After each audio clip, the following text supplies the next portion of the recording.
What's up, guys? Welcome to another episode of the Middle Child Podcast with your girl, Royal Bose. And as always, you are appreciated here, you are seen here, and most of all, you are loved here. So y'all know how I keep going over those top things? Your girl has discovered a theme for the show. So I realized that lately I've had on a lot of entrepreneurs, and the middle child kind of reminds you of being invisible and unseen. Well, we're going to take a quick turn, and now the show is going to be centered around those who have felt invisible or unseen in the entrepreneur mindset or in the stage of life. If you're wanting to be an entrepreneur, if you are an entrepreneur, or if you stepped out of that limelight, this show is for you. But without further ado, I like to always go ahead and introduce my guests because I do not like the spotlight all on me. Y'all already know. I have a woman with me whose timing is always perfect. It's like she comes in when I have just been hit by a train. I didn't tell her this offline, but I had a horrible weekend. And it's crazy because we were rescheduling the show and everything. And it worked out that God sent my provision for Monday without me knowing that I was going to need provision for Monday, because I ran into a roadblock yesterday. But without further ado, I want to introduce Miss Tomeka Bell. How are you? I am doing well. I am winning on purpose today. Yes, that is beautiful. Me too, now that you're here. I am winning on purpose. It's crazy because it was funny that we kept having to reschedule, of course, because of schedules and everything. Right. But yesterday I got hit with a harsh reality.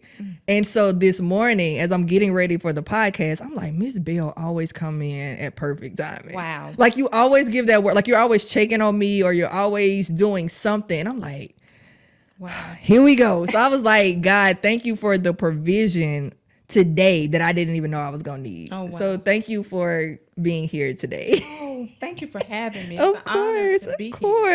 That just gives me purpose. Yes. Purpose. That encourages me. So Yes. I appreciate that. Thank you. All right, let's go ahead and jump right into it. Let's do it. If you could describe your life in one word right now, what would it be? Well, now this is something that she did do before we got on. She Yeah. answered the question. So as I pondered my mind, I thought, the title of her whole movement is under construction. So I would literally say that my life is under construction. That's beautiful. However, leaning on into my own word, I would say adventurous. Ooh. Adventurous. Right now, that is my life. It really is. That's good. That's good. In a personal and business aspect? Personal and business. Okay. All around 360. Adventurous. Okay. Absolutely. All right. So, guys, if you did not know, which I'm sure you didn't because you're just tuning in, but Miss Bell is a realtor. So if you need a house, you're looking for a house, you just want to know about how to get a house, this is the lady to talk to. I'm the lady. So could you tell us about adventure when it comes to like your career and everything else? Oh, wow. It is, where do I start? It is an extreme adventure because I literally just opened my own brokerage January 1st, 2024. Yeah. Green Acres Realty Enterprises. Yes. So that within itself is an adventure because I'm forever learning. The exposure, the different places of exposure, it literally feels like Dora the Explorer. Yeah. I'm going on an adventure every day. Yes. Every day. I was just telling you, real estate is like shooting it from the hip anyway. It's not organized at all. There is a healthy place of being organized to move the business along. But once I get in it, today was an adventure. Yeah. I mean, I was like, oh, wow, okay. Yeah. So, yeah, but it's rewarding, but it definitely is adventurous. Every movement, it's different. Okay. Doors are opening all the time. Doors are closing all the time. So, yeah. I can only imagine, especially I hear people talking about like interest rates. I'm just like, what are y'all talking about? But That's the thing, but we move around that. We move around that space. That's good. All right. So what got you into real estate? Oh, wow. That's loaded. So it's twofold. Okay. I was just telling your brother that I've always been nosy. So as long as I can remember watching HGTV, going into model homes and just being nosy. That's the transparent place. But the extra transparent place is that divorce literally propelled me into the action of being a realtor. Okay. I had to all of a sudden just figure out how am I going to provide for my two girls. Yeah. And so I sat still and said, Lord, and he said, it's already in there. Yeah. So I went for the thing that was in there. Rode past a building that I'm not sure if it's still there. And I asked the girls, I said, this is where I'm going to start real estate school. And they both said, it's about time. So from there, that was 2014. I set out to do, and I went from being a salesperson to now a qualifying broker. Nice. So you've always been a salesperson. Pretty much. Okay. Wow, I don't even know if you want to go back that far. So I've always been an entrepreneur. Okay. Because I did hair. I was a cosmetologist for over 22 years. So I've always worked for myself, even doing that. Now, I've had some in and odd jobs, but I guess that's a product selling my service. Yeah. Hair, so that people will come to you. Because then I end up selling products. So yeah, salesperson would be fitting for that as well. But okay, nice. All right, so Green Acres Realty. Where did that name come from? Well, you just keep asking loaded questions. So if you're from Birmingham, everyone should know about Green Acres Cafe. Yes. So the name is from Green Acres Cafe. We've been in business here in Birmingham for over 60 years. Okay. My grandfather started that business 60 years ago, 60 plus now. And I've been operating in it now for a very long time. I'm about to tell my age with all of this. And so I asked my parents' permissions, and they said, go for it. Oh. So that's where it comes Keeps the legacy alive. Keeps the legacy alive. And then you have that name in different and industries. when people ask me, I say I sell chicken and I sell houses. So nice. So you actually still do work at the restaurant I and do. stuff. Okay. I do. All right. Not to catch you off guard, but how many restaurants is it in Birmingham? Right now, just 2. Okay. We had 9. We franchised out in different cities. Okay. But now we literally have 2, downtown Birmingham and in Inslee. Okay. And is one of those still the original one? Downtown. Oh, okay. Nice. All right, y'all got to go downtown. I feel like I had Green Acres a long time ago, but my friends love it. And I just never put 2 and 2 together. No? I've never put 2 and 2 together. I feel like I did at one point, but I didn't put 2 and 2 together until I seen the real estate business, and I was like, oh, okay. Green Acres. Makes sense. And ironically, when people see the name and they're even searching for houses, they say, by any chance? And I said, yeah, right. That's us. Sell chicken and houses. You know, I'm there first thing in the morning, setting everything up. And then I move into the brokering place. So by law, I have to be a broker full time. Okay. So there's not a space where I'm there at the restaurant all day. So I have to say that live. I'm not there, but I do get everything set up and I'm out of there. So there's times I'm there at 6:30 in the morning, 7:30 in the morning, and then I'm out. The life of an entrepreneur. It's serious. It's adventurous. It is. It's very adventurous. Yeah. All right. So being such a busy, successful businesswoman, how does that also tie into being able to balance work and life, like family, just friendships? I'm cutting you off because that is, listen, I don't know, we're supposed to cut you off. No. It's extreme. It's a huge part of being successful. Balance. Okay. And you know, I can't sit here without talking about what the Bible says. Yeah, of course. You know, the Bible does say that a false balance is an abomination to the Lord, but a just weight is his delight. So I spend majority of my time balancing out being a wife, being even a mother now, almost empty nester, but both of my girls have finished college, but they're very present in my life. A grandmother now, so balancing that space out, balancing the chicken, balancing the houses, balancing the clients. It's important, but it has to be intentional. It's intentionally done. So I do start my day with God. I do have devotion. I start my day with God and me. And I think that's what most entrepreneurs miss. They miss themselves. We can get real spiritual and we can say, I'm starting my day with God. Yeah, that's good. But what about you? We can say, I start my day praying. I prayed for you. I'm an intercessor. But did you pray for you? So that's the season of life I'm in. I'm 51 now. Okay. And You look good. Well, I receive all that. I'm still working on some stuff. Yeah. But that is the title of this adventurous place right now. It's okay to be me. It's okay to see to me.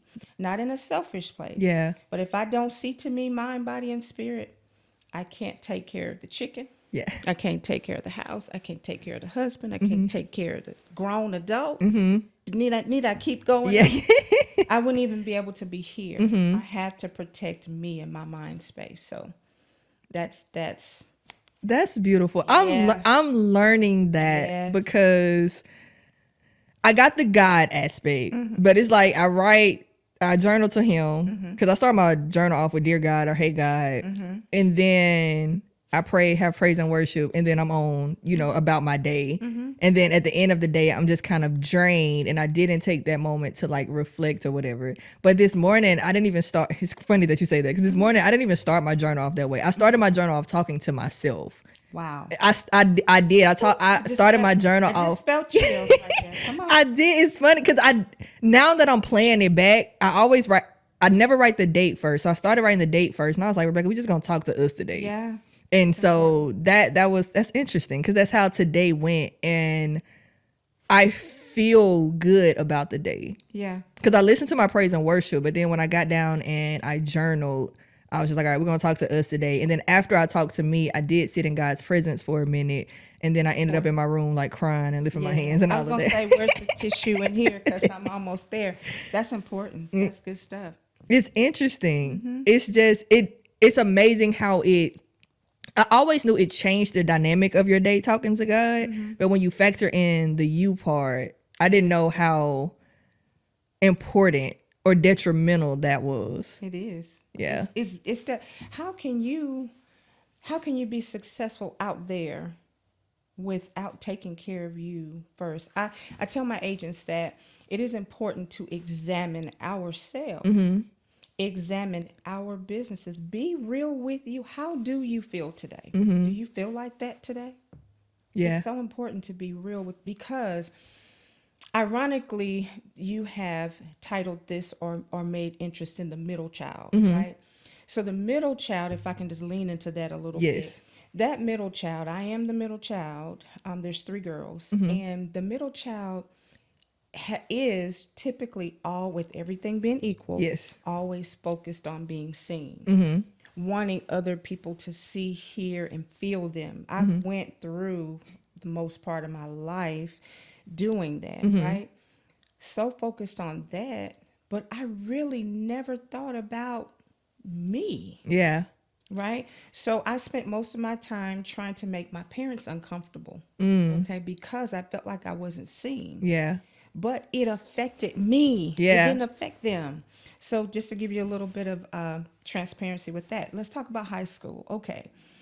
Have a little bit of wits about me, can make a few grades, right? I'm not an honor student like Christian by no any means. I have to put my daughter out there. I'm not an honor student, but I can make some grades. So because I felt unseen, I didn't purpose to do that. But that didn't affect my parents. It affected me. Yeah. So in my senior year, I ended up going to night school to get the credits to graduate because I literally fell off. Yes, Tomeka, and then fell off because I felt like I'm not being seen. But it didn't hurt my parents. Yeah. It hurt me because I was in night school. So I would lean into this camera to say, if you're in high school and you're feeling unseen and you're trying to get your parents' attention, it affects you. It does. It does not affect them. It does. So reel that in, readjust, and think about what's going to better your future and better you. Yeah. Because I think eventually, or I'm realizing for me that I feel like they eventually come around once I'm walking in what I need to walk in. Purpose. And yeah, instead of trying to, like you said, push yourself out there, it'll just come because that light starts to shine. Yeah. When you get in touch with who you really are, Yeah. what it is that you really want to do, like Both of my sisters are nurses. So I set out before we moved here. I'm from Los Angeles, by the way. And I set out to go that route just because they were, and just because I felt like I would be seen. Yeah. But that's not what I wanted to do. And I didn't tap into that until they said, hey, we're moving to Birmingham. So now I'm upset. I just graduated high school. Yeah.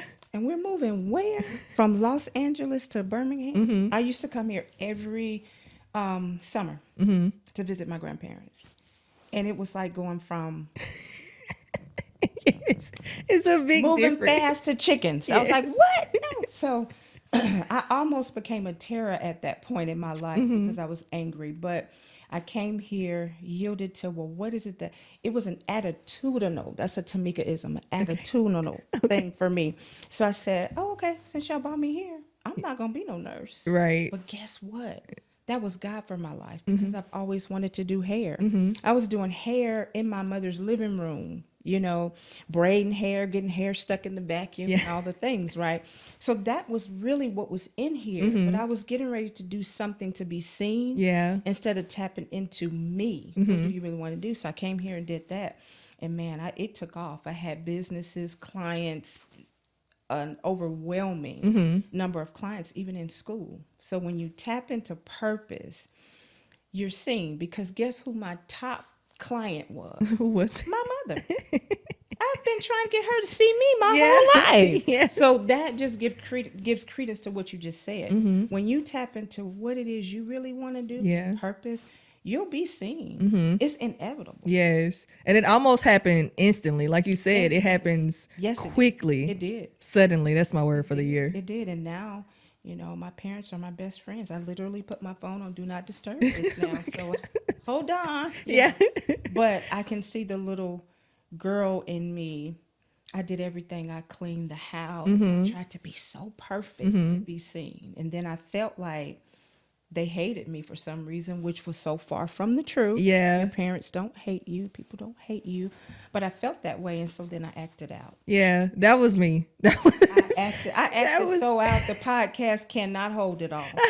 That was me. I'm just now starting to semi come back around. But even now, I have my moments where I'd be like, man, forget this. We finna go like this. I think I just had one of the moments last week. I was just like, I'm not. Like, maybe y'all see this. Yeah. Check this out. Yeah. No, I'm not getting dressed. I'm not combing my hair. I'm not doing any of that. But yeah. Interesting. it's a real thing. Okay. So I take it that with you knowing how to balance work and life, no is one of your strongest sentences, or did you go through a season of where you just had to be like, no, I got to do this. I got to stay focused. I have to balance whatever it is in my life. First, I want to say that it's still an everyday workout. I don't have it all figured out, but the intentional portion that the husband exists, the girls exist. What is it that they need on their level? My parents exist. They're like my children now. My grandbaby, all the things. So I don't have it all together, but being intentional, keeping it top of mind helps me. And yes, no is very important, but that no brings it back to, am I saying yes to fulfill someone else's space, or am I saying yes because I really want to? I really need to, you know, does this line up with purpose? So no is important, because you can say yes so much that you just become drained. Yes. There's nothing else left in here if you say yes, yes, yes, which I've done, and then you're depleted and you have nothing else to give. And then you start acting out as an adult. You act out with the husband, you act out with the young adults, whatever age they were, you're acting out. You don't even realize it. I can remember the girl saying like, whoa, where'd that come from? I didn't realize I'm really acting out because I'm depleted. I've given so much of me that I don't have anything. So that goes back to, in the beginning, I've got to fill me up to be able to say yes to the dress. But I don't say yes to the dress all the time. I have to pause and see, what part of me is needed to even try to balance it out. That's good. That's good. Yeah. That's good because It's real. I've gotten so carried away with my no now. I was like, dang, am I just saying no too much? Over to no. Yeah. Yeah. So again, balance. Remember, Yeah. if you're all the way up here with no, you gotta bring that thing Yeah. down. I think it's because I got to that part of being depleted. It was just like I just felt like I was just giving. So now it's just like no. And But I think no to refresh and reset is different than just no. okay. It's no, I'm not going to be able to do it. I've had to take myself off of certain calendars that mean the world to me to refresh, to reset. That's important because I want to be the best version of me. And ooh, I feel something not right there for real. That's for real. This is for real. So listen to what I'm about to say. You can do something for so long just to be yesful and present, but then you become familiar.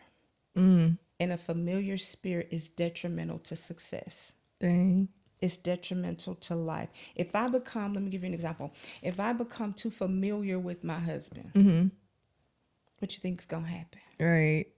There will be somebody else. We can be saved and sanctified and filled with the Holy Spirit. This is for real. Saved and unsaved. If I'm so familiar with him and, oh, he's just there, and I'm not trying to, men are visual.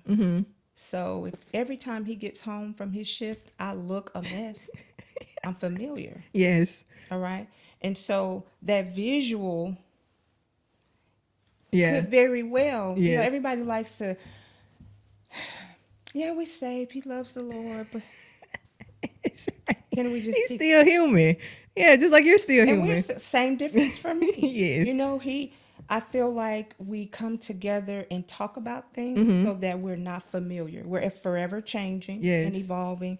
But I think that when we just say yes all the time, then a familiar spirit sets in. Yes, that's true. And like I said, it can be detrimental to success in every area. I get familiar with the girls, same thing.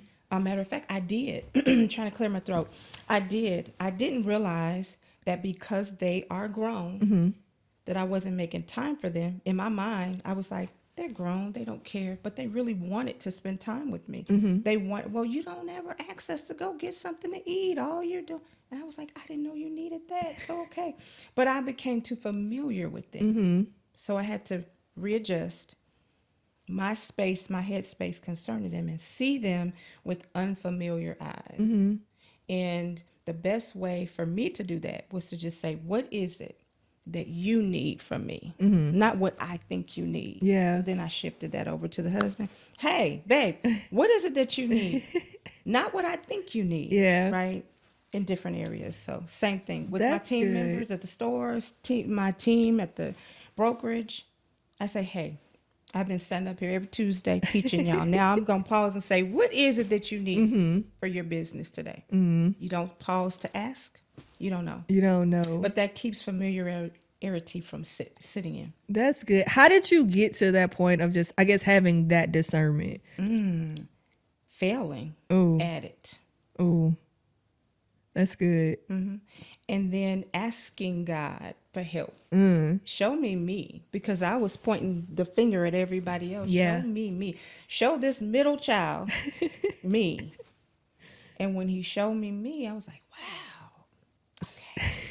It sounds like that's what I need to ask myself. Not really. It's not really everybody else. Yeah. Me. And it wasn't a bad way. It was like, you don't even know who you are and what you want. Because you haven't valued that enough, Tomeka. So that's the season I'm in right now. Yes. That's what's coming out in this podcast. But I think it's okay to say yes. It's okay to say no, as long as we have balance. Yes. Because too much of anything is a whole mess. It is. Even water. Too much water. Too much water is a mess. Yeah, there's a whole thing where you can literally pass out if you drink too much at one time. It's a whole mess. And if I can just step on some toes in ministry. Of course. That's a mess too. Too much ministry is a mess. It is. You gotta know when to sit down. It will mess you up. Yeah. You have to know when to sit. Balance. Yes. I remember I was arguing with someone about, so I wrote my book like back in 2016, 2017. I'm so proud of and you. I did, thank you. Yeah. And I'm working on the third one. I'm working on the third one, okay? The third one is called The Surgery Table, but that one is so hard because it's going to take you through childhood trauma and how you have to get through that in order to even start the process of becoming who you are. Yeah. And so, Wow. but yeah, it's called The Surgery Table. Come on with that. Powerful. It is. I'm working through therapy right now, but I remember when I released my first book, it's all right, not The Surgery Table. We're going to fix that name up a little bit. I had to address that one. So really, I like it. I do. Someone gave me that name that I'm no longer associated with, and I don't want anything to like backfire later. Understood. Okay. But I had my first book signing, and my brother wasn't there because he was doing something in ministry. Okay. And so I approached the person that was over him, and I said, "You knew I had this moment today, and you saw my brother here. Why is it that you didn't tell him to come and support his family?" And so he said, he looked me in my eye and he said, "Do you think your dad would have did that?" I said, yes, because my dad understands balance. One, he just understands the pyramid, God, wife, kids, then whatever. Beautiful. And so I said he was there. He clearly wasn't at that event. And so at that moment, I think that's when I realized, one, the pyramid for itself, and two, just not being all ministry or knowing when to take a Sabbath, knowing when to rest, knowing when to step back, and then being something else. And it's interesting because even with this podcast, it's people talk to me and they be like, "Oh, you have a Christian-based podcast." I'm like, no, I want to bring both together. I want you to see people who believe in God. Some have more of a biblical background than others, but how it just works because of one's balance, but they know who to go to. And so it's just interesting that you say that. Yeah. No, it's a real thing because we need to talk about more. Let me get my words together. We need to talk about the balance of family more in ministry. And we don't. And we should, because we should not have the highest divorce rate in our ministries. But we do. Why? Because lack of balance. We're made to believe that if we take care of this God business, because ministry is a business, that there's some supernatural thing that's going to take place. Yeah. But that's not who God is. God has given us authority over our families, over our wives and all the things. And he wants us to balance them out. Yes. He wants us to be balanced first. So number one, going to church, okay, there's a purpose behind it. The purpose is the mind. To keep the mind bathed with all that which is positive. So yes, all about him, Jesus. Yes, that focal point. When you start focusing on the characteristics of him, that bathes the mind, that renews the mind. Like what you were talking about, it will deal with that trauma. Yeah. That's hindering what's going on now. It will hinder. I mean, it will not hinder. It will heal. It will heal trauma from the past, from the present, so we can be better in our future. So I tell everybody that comes in contact with me, my family is my first ministry. And it doesn't matter if it's the pastor, the first lady. If they know me, they know that my family is the first ministry. And I say it strongly because I am remarried. I've been divorced. The portion you asked me, the failing part made me be better at where I am today. Because you have to examine, why did this fail? We can blame the one another all the time, but it all came back to balance. Yes. Ooh, that's good. That is good. That's good. Balance. So, I love God. I'm going to give it 100%, but then I'm not going to give it. Let me. That sounds good. Yes. We're going to give something 100%, but that's not balance. So I'm going to give a percentage to ministry, a percentage to the husband, a percentage to the, I'm going to give a percentage to me, remember? And then put all those pieces together that make up my entire world. That gives me 100%. That's good. Even when you look at the life of Jesus, it was balanced. He withdrew to, like you say, be by himself. He withdrew to spend time with his disciples. He withdrew to minister. Yes, he did. And his life was balanced. He said, hold up 1 second, I got to go pray. Yeah. And then he said, will you just, but watch with me for 1 hour. Yeah. He put a time frame on it. He didn't say 24. Yeah. That's it. It's when we're in denial ourselves and don't give it the 1 hour. And I'm not telling anybody here listening to this podcast that well, let me make sure I get my hour in. No, it's just being used as a point that there was even a cutoff point. That's all I'm asking you for. Meet Jesus. I'm not asking you for 24. But if you give me that one, then I'm going to help you with the rest. And so I think that's important. So with what you asked that leader, unfortunately, whoever was over the ministry, they just didn't have that mindset on that matter. And I purpose anybody that comes in contact with me, I say, listen, I'm not going to tell nobody not to go to church. Yeah. I'm not going to tell nobody. But it's balance. It's balance, and family is your first ministry. Yes. And I'm not going to, I have been in an armor bearer role for probably a long time in different ministries, even the ministry I come from in California. And I was taught this: family is first. Do not fix me a glass of water if you cannot fix your husband a glass of water. Do not fix me. Do not carry my purse, if you can't. So if you're not tending to your family, then you can't effectively tend. You should not think that you can effectively tend to the man or woman of God. Yeah. It's first ministry. Yeah. It is. Even from the outside looking in, and even like your family, because now your kids and your husband gonna be like, oh, and they really? They do. Like, really? And most of the time, that's their first place of seeing Jesus. Yes. I was dating a minister. Oh, I'm not gonna say it because then you're gonna remember. But I was dating a pastor. Is anything off limits? So I'm like, I don't know. I'm just following her, y'all. No. Okay. And I remember when we broke up, I told him, now you and I both know I know Christ.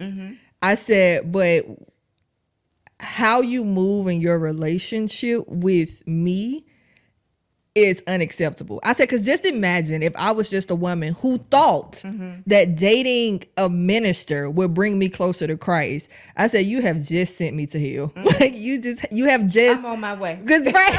Because you didn't show me, one, I wasn't I don't want to say priority because I'm not your wife, but you just didn't show me God in this. And you're my first. You're the first evidence of who he is. Absolutely. And so you're right. And you had every right to say that with him being a minister. Because I wouldn't, you take that to a man that's not a minister, you would really probably freak him out. Yeah. But if you're carrying that name, you can say that. Yeah. Title. It's not a name. That title, you can say that safely and say, I don't feel Jesus. Yeah. That's a red flag. It is. Trying to keep it. It is. I want to be first. Like, no. That should have come on here and do all that. So I'll just follow you. No, it's fine. We are an open book here on the Middle Child Podcast. Woo. We just go left, right, wherever it leads. Wherever it leads. Wherever it leads. Something, Lord. I know I'd be needing it. Every time you call, I just be like, oh my word. Because it just be so, and I never expect it. Like, now you would think that just be like, okay, I'm going through something. Miss Bailey either going to reach, or Miss Bell is going to reach out. Guys, I apologize. That is Miss Well. She's going to reach out and say something, but no, it's always a surprise. It's just always a surprise. And I think it's like that. What it reminds me of, because I never understood how in the Bible it says like God hardened their heart or something like that. I feel like he purposely put it on me not to think about you so that once you come and speak into me, I wasn't expecting it. Wow. And so that made me familiar. understand Not that. Familiar. Yeah. Wow. Well, it just blesses my soul that, because for me, I'm like, in that devotion time, in that space with God, God will just drop names. Yeah. I reached out to a realtor we went to a broker's class together. And I was brushing my teeth, and her name came, and I stopped, and I texted her. I said, "Why are you on my mind when I'm brushing my teeth?" She said, "I have no idea." By the time we finished texting, not only did she get what she needed, but God gave me what I needed through her, and it was more so what I needed through her, because her words empowered me to move through the things that showed up. But random. Yeah. Why her? Because I did take time to pray. Brushing my teeth. Well, I'm thinking that something's going on with her. She was doing just fine.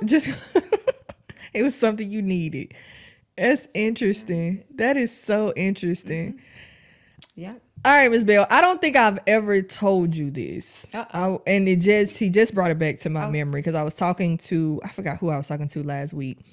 But so when I was younger, you were my second youth pastor that came through. You were my second youth pastor. And that was, I can honestly say, the first time I seen someone in ministry that felt relatable. Oh. That was the first time I think in ministry I've had someone that felt relatable, because you came in, y'all was just very cool, could dress. You was like, you're from, like you said, Los Angeles. So I was just like, okay, cool. This is it. And even just how you spoke to us, it was relatable. It wasn't so picture perfect, right, or it wasn't so thou shalt and all of that. It was just this is who I am. Keep going. And this is just who I am. This is how it has changed me. This is how it's changing me. And so I think that's why it's so powerful that when you reach out, it's not to necessarily have you on a pedestal, but your words pierce, because you were the first person that I just saw as, it's almost like when kids see like somebody black in a movie and they be like, oh, I can be that. Oh, wow. It's almost like one of those moments. It's literally almost like one of those feelings. Wow. But he just like revealed that to me, because I'm just like where'd you come from again? No, yeah, wow, that's something. Well, I call you guys my babies. I watch you from afar. My girls tell me that I troll. Yeah. Is that yeah. What is troll? I think it's just when you, and then that's a word. I'm gonna take a leap. Okay. I feel like it's just when you're keeping up with somebody. Keeping up. But sometimes it's used negatively. Okay. But I was gonna say, help me. Yeah. So as long as it's safely. So what I do is I'm nosy. Just keep it at my age level. Okay. So I won't say something. Matter of fact, I text an emoji to my daughter the other day. She says, "Don't text that." I said, "What in the world? What does it mean?" Yeah. I'm like, I dropped my phone. I didn't mean that. So okay, so not trolling, but I'm gonna use my frame of vocabulary. Okay. Nosy, meaning that I keep up with you guys. I keep up with you. I want to see what you're doing, how you're doing. Very proud of you. Very proud of you. So sometimes in the 10 years, so I stopped going to New Life. I think now it's more than 10 years, but I had a 10-year leave from the church. So out of sight, out of mind. But I still kept up with my babies. So you're one of my babies. I didn't consider myself a youth pastor at the time, so maybe that's why it was so relatable. Yeah. But God did use me and my ex-husband to minister to the youth, teen ministers at the time. And just to hear you say that it was relatable, now that you guys are younger, I like to say that instead of older, I do hear that a lot, that there, even certain things, like there was one message that I remember hearing about, you must know them by their fruit. Yeah. I had forgotten that but it was so relatable. It was like you said, take it back to school and relate it to your life on, basically, what does that mean? Fruit. Well, how is somebody acting? Yeah. So I do keep up with you guys, but I've always wondered, did you guys forget about me? Yeah. So that's where all that came from, right? Not at all. So just hearing you say that you didn't forget about me, there it goes, the middle child. What about me? What about me? No, but that blesses my soul. And it still encourages me now, seriously. Yes, not at all. Did not forget. I remember being in the fellowship hall and y'all walked in. I want to say you had on a light colored dress. His suit was probably like wasn't brown, but it was like a tan kind of brown. I remember. I remember. Wow. Wow. We came up in there. Like, yeah. I remember. So yes, I do just want to honor you and thank you for, even if that wasn't a call, accepting that duty, accepting whatever that was in that moment, because it definitely made a difference on my life. I can't speak for anybody else because I don't really talk to much people from them, but it definitely made a difference in my life. Wow. So thank you. That blesses me. I'm very proud of you. Thank you. Very. Thank you so much. All right, Miss Bell, if you could go back and tell your younger self something, what would it be?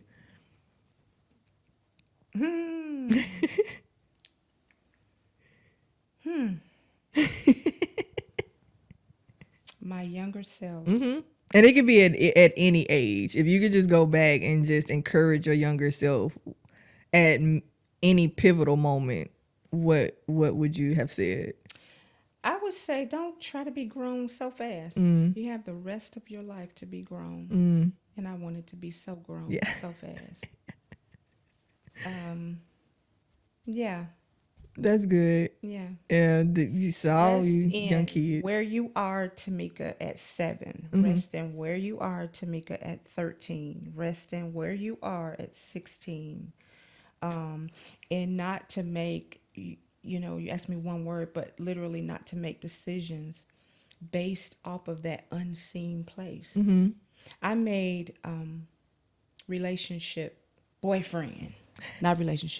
boyfriend decisions that I wouldn't have made if I wasn't into that. Nobody cares. Oh my God. Nobody.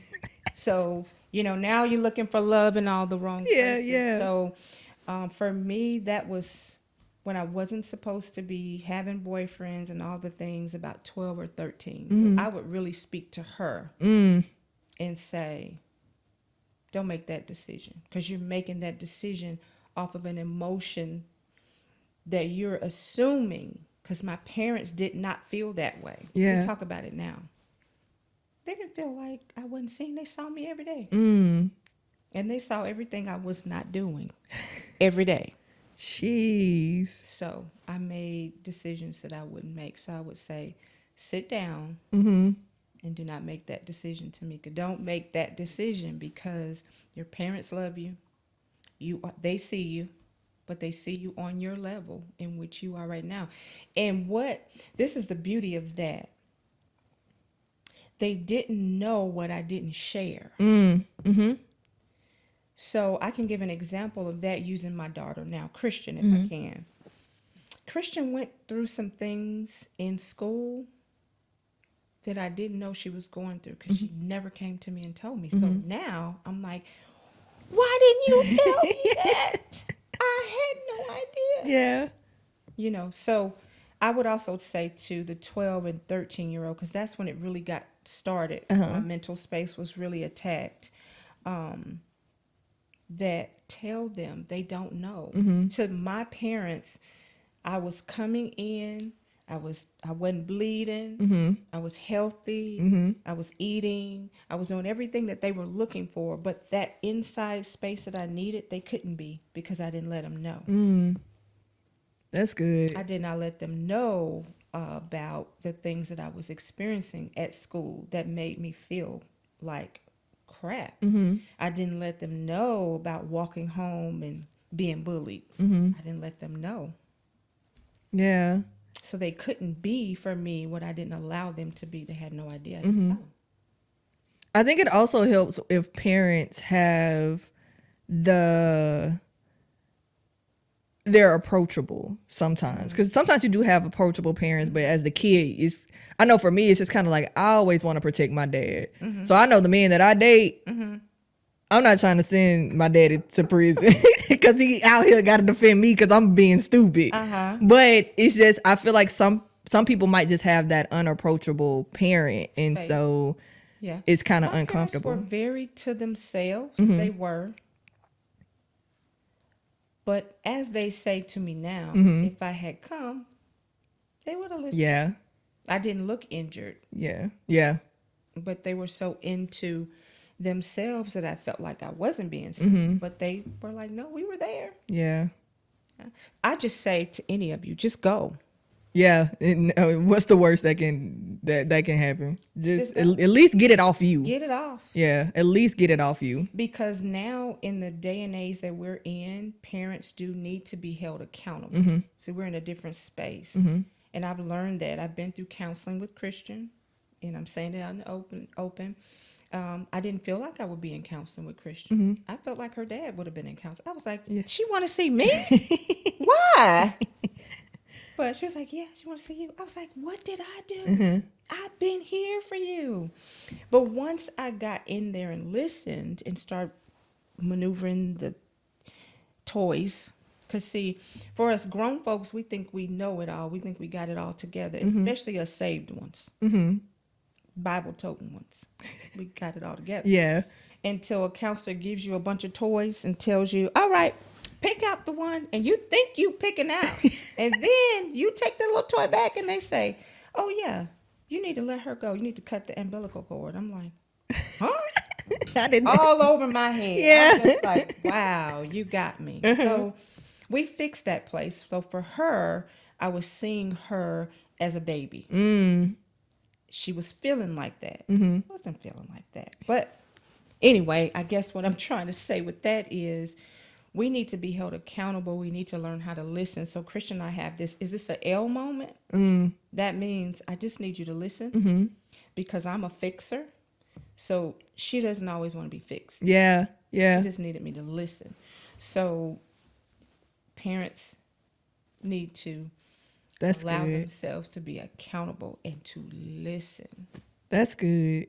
I'm over here finna get teary. I'm over here like, you just hit me back to back to back to back. But it's for real. And it is changed the course of our relationship. Like, she's literally my best friend. That's beautiful. Jalen, I love you too, sweetheart. But you know, we have another little thug relationship. Christian and I have this sophisticated relationship. Yeah. So because Jalen is the oldest. She is. So yeah. She's 29. Chrissy's 22. That's my sister and my mama. My sister is they got the little thug relationship. Yeah. And then me and Chris, you know, we have a little intimate space. We got more of a relationship. Jalen is like like hit it and quit it. Okay, Mom, I'm finished with that. And I'm like, okay. But Christian needs a little more. And then I realized that I need a little more, and Christian is that for me. The balance. Back to that word, the balance word. Yeah. So you asked me one little simple, and we went all off. Like my husband say, too many words. No, it helps though. Too many words. It helps because like you spoken to me in a moment, especially when you talk about like your younger self when it comes to dating. I feel like I didn't do that young, but as I got older, even the situation I just dealt with this past weekend, I had to, going back to the moment with me, I had to sit with myself because I'm just like, Rebecca, why same situation, different person? Like what is it? And just being honest with myself. Yeah. Granted, I've done it in the past, but I think I played around with it. But it was like just being honest with myself, and then just noticing when you were talking about dating, it's just like, well, why are you even dating this person? What do you feel like you're not getting, or what do you feel like do you feel like you're not being seen, and this person is filling that void or whatever? So no, you were hitting them, checking them off, just. What the kids say, reading me. And I know this is your podcast, but I'm feeling something with you because you are so me in so many different ways. This is why God has connected. Let me tell you something, and to any woman out there that can connect to this. You are fathered. You are #fathered. I'm fathered. Me and my dad right now to this day, I can see you and your father because you just said something that I do. You're trying to protect him because you feel like, let me tell you, here I am, me, woman. We don't have any boys. It's all 3 girls, me, woman. I'm walking with my dad into, I'm going to say a package store, you know, grocery store. In our, what we call urban areas, in the hood, right? And so I'm walking like I'm his armor bearer. Yeah. He said, what are you doing? And I said, oh, I got you. Yeah. You know, you see, he said, Okay, so what are you gonna do? I was like, oh, I got you. They can try it if they want to. My dad said, listen to this. I don't need to be protected. I got you. Rest in the fact that I got you. And no matter who you bring, this is what fathered women do, exactly what you're doing. I've done it, so I can speak on it, and they always end up not being the guys. Okay? Don't be afraid to bring anybody to dad, because that's your safe place. Now, I think because I know your dad and I really love your dad. I really do. He's your safe place. And because he loves you so much, he gonna smile. This is my dad too. He gonna smile. And then later on, he'll wait. He's just gonna watch him wait. He won't go to prison immediately. As long as everybody keeps their hands to themselves. He can handle, these men of God can handle more than what you think they can handle. So rest in that. Filter them all through. #father. Be proud of it. Because really, all you're really looking for is someone that can treat you just like he treats you. And those are hard shoes to fill. Yes. Yes. So allow people to become, you have your standards set because you're #father. I'm #father. My standards are there. But if you put everybody under that magnifying glass in the beginning, you'll end up starting over, same old foolishness kind of thing. Because that's just what we do. And I don't know why. Middle child, #father. But I feel like the safest place is that because I'm father, I can talk to my dad and I can bring him the worst of the worst. He doesn't judge. He's just there. If that makes sense. I think our time to I still want to talk to you. I know. Had to take a quick commercial break. Yeah. But it's powerful that you say that, because I just never, and my dad even said that when I was young. He was like, bring everybody through me. And even him saying that, I was like, I can't do that. I can't even let you go out like that. Because I just know me. I think the reason why I even went and got protection was because somebody threatened my dad. And I was like, oh no, we're not going out like that. Yeah, that's like respect. Yeah. That's like I said, as long as everybody keep their hands. Yeah. And that wasn't even from in the dating scene. That was just like, I think like we were working together and somebody did something. So I was like, no. And so I've always just been, I feel like my dad's protector. Like you said, he probably gonna be like, if I tell him that, he probably gonna be like, girl. I'm telling you. My dad had to sit me down like, no. Yeah. I got it. And I got you too. But did you see those guys? Yeah. I saw them before we got out the car. Yeah. And I'm like, oh. Right. Okay. Excuse me then. But a lot of the reason why I act like that is because I am father, and it's such a difference. And so what I boldly say now, even being married for the second time, I'm okay with being fathered. And so whoever came into my space had to be okay with me being fathered. And so that's where I get this #fathered from. I'm not ashamed of it. I don't back out of it. And a lot of insecure men will say, you're a daddy's girl. And I used to allow that to bother me. No, I'm not. No, I'm not. You know what? Boldly I say, #fathered. Yes.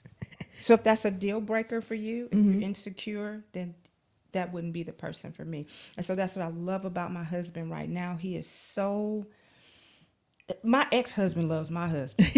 That's how serious it is. He's just so comfortable with the skin he's in.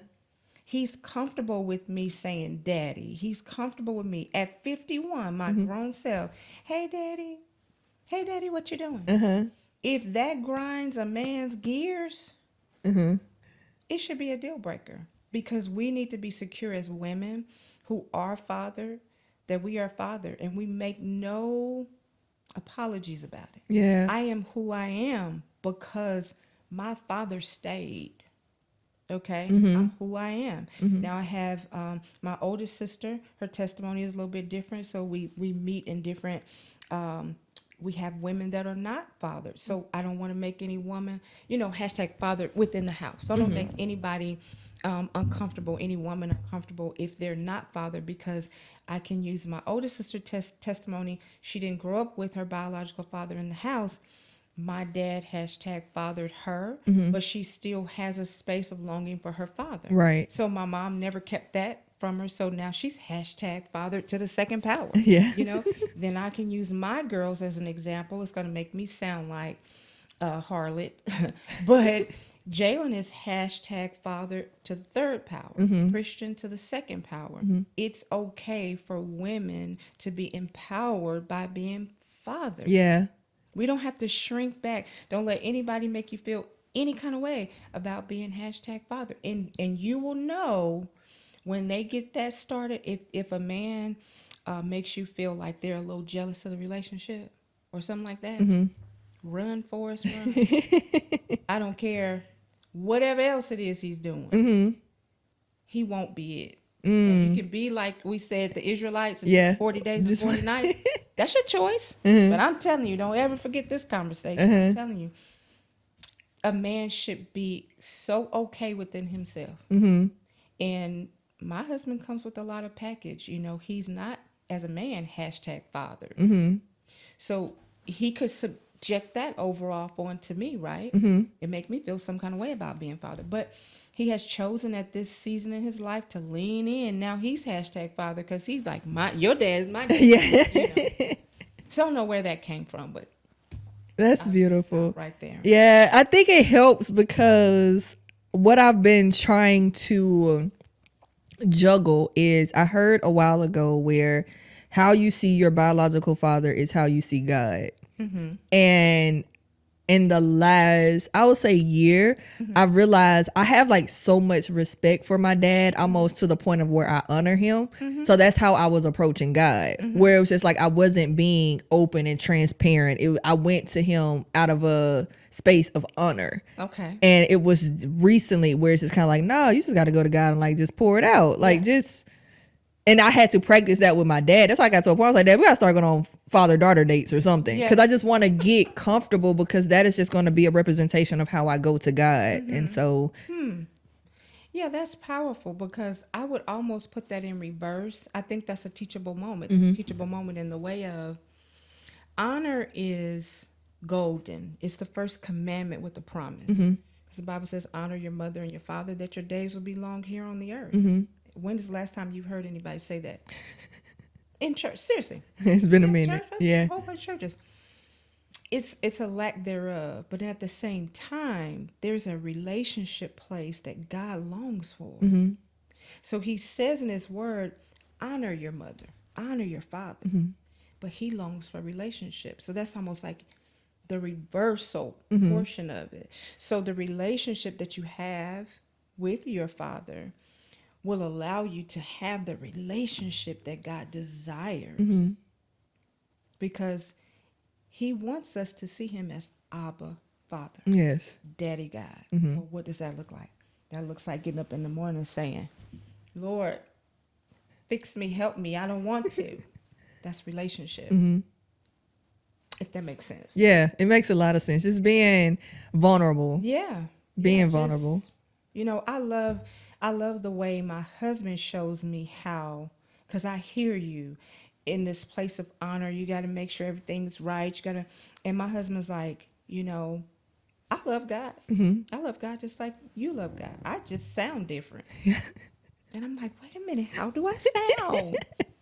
Well, he hears me sound honorable, which, but I told him, I said, I've been in kingdom for a minute, so I sound a certain kind of way. But he's just like, I just be like, God, I missed it.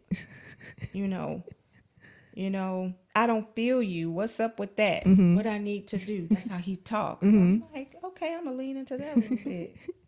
And it feels so good, because that's all God really desires is relationship. Yeah. Yeah. Not putting on the mask when you go in to talk. Because he already know. This is what I say. You already know. Yeah. What I'm tripping on. So why am I trying to fix it for you? Yeah. You already know. So let me just be accountable for you. right?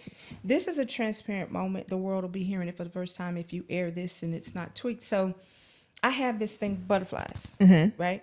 And so just this morning, I took it back to, I've only gone as far as my healing process. I had spine surgery, blah, blah, blah. The butterfly is not real pretty to me. It's a moment of literal transformation because when you have spine surgery and then emergency hysterectomy right on top of each other, they have put you to sleep twice within a 60-day period. That's a lot, right? So I had a lot of transformation take place in my mind, all the things what I'm doing right now probably shouldn't be doing in man's eyes, right?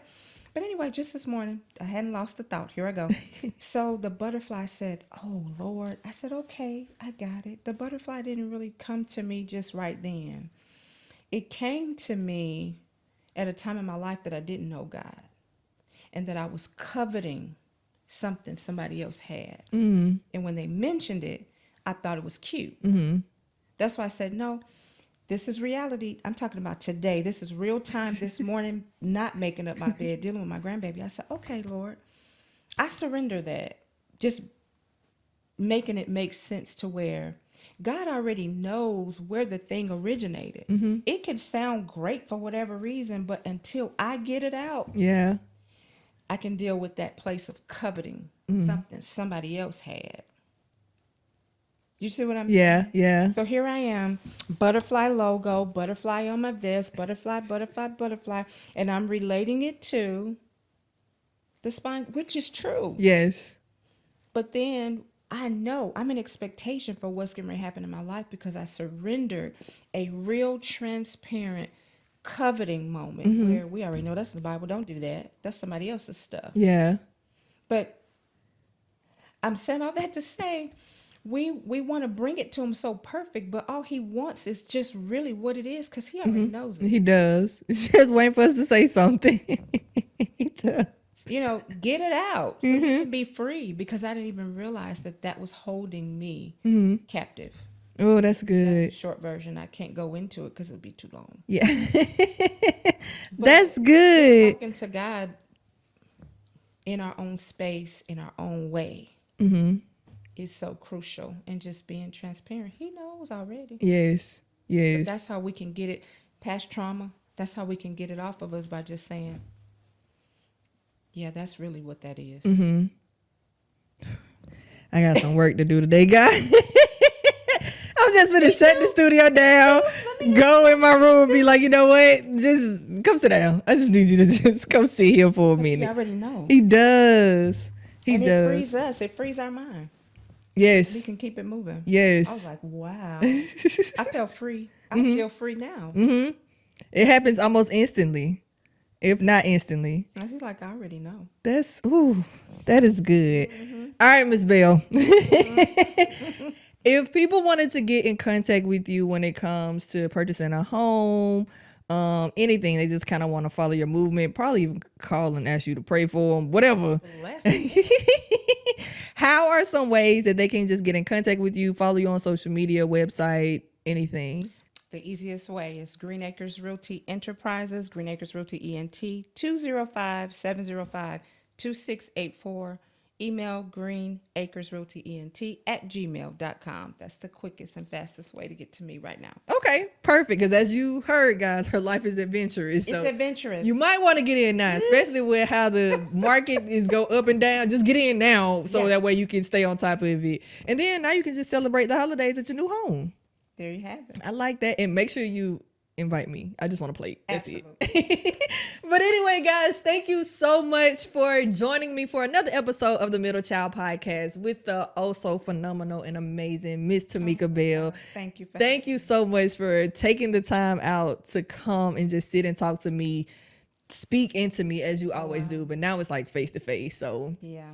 I'm gonna hurry up and get off before I start crying. So guys, I cannot wait for this episode to drop. And again, as always, you are seen here, you are appreciated here, and most of all, you are loved here. Have a good day. Yes.